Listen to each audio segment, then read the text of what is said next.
Yeah, I know. I'm not very good. I only started learning about a couple of weeks ago, so you can forgive the mistakes, I'm sure. But I want to play that song for this weekly devotional because you probably recognize the tune, Ode to Joy. In fact, there's a song in our hymnal that goes to that tune. Joyful, joyful, we adore thee, God of glory, Lord of love. Hearts unfold like flowers before thee, opening to the sun above. Melt the clouds of sin and sadness, drive the dark of doubt away. Giver of immortal gladness, fill us with the light of day. And you probably recognize that the music, the tune is by the great composer Beethoven. But I wanted to play that today because I was reminded of that song. Coincidentally, I was studying on the guitar as I'm studying through the book of Philippians.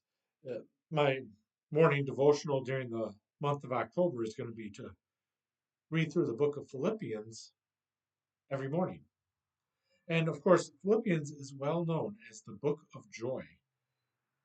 I don't remember off the top of my head how many times the word joy or rejoice or something along those lines is mentioned in the book of Philippians. But in four short chapters, that word or some variation of it is mentioned quite a bit. And the theme verse, as I've been studying, is found in chapter 3, verse 1. Finally, my brethren, rejoice in the Lord. And I find that phrase, rejoice in the Lord, mentioned a couple times throughout the book, a couple more times throughout the book. In chapter 4, verse 4, rejoice in the Lord always. Again, I will say, rejoice. And then in 4, verse 10, but I rejoiced in the Lord greatly, that now at last you have revived your concern for me. Rejoice in the Lord, rejoice in the Lord, rejoice in the Lord, mentioned several times among many other mentions of the word joy or some variation of that. What we're seeing in the book of Philippians is Paul wants us to be joyful. So, what circumstances is he in that he can tell us that we should be joyful always? We should be rejoicing in the Lord.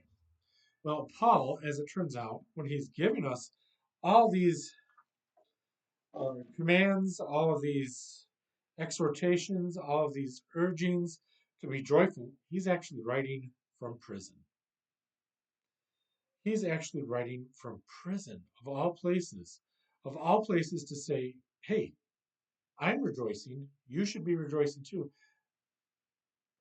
Prison wouldn't come to mind, rejoicing. I'm thinking of a nice walk through the country. Rejoicing, I'm thinking of, a big get together, a party, or something along those lines.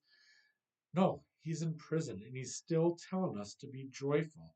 And there are four thieves of joy that can pop up in anyone's life. These thieves of joy can be circumstances, people, things, or worry. These can all rob us of our joy. But throughout the book of Philippians, Paul is telling us to be joyful in the Lord, telling us, regardless of what thieves of joy pop up in our lives, we can still have deep and abiding joy in our life if we have connection to the source of joy. And that's mentioned again in 3 verse 1, 4 verse 4, and 4 verse 10. That source is to be in the Lord. So I'd ask you today, what thieves of joy have popped up in your life? And have you been able to fight those thieves off by clinging to the Lord? Good questions. Cling to the Lord. Find your source of joy in the Lord. You will be able to find joy regardless of your circumstances, regardless of people, regardless of the things you have or don't have, and regardless of your worries. Find joy in the Lord. Thank you. We'll talk to you next time. This has been a ministry of Lakefield Baptist Church in the Manistee Lakes area of Michigan's Upper Peninsula. If you don't have a church to attend on Sunday mornings, you're welcome to join us at 11 o'clock if you're in the area. Thanks again.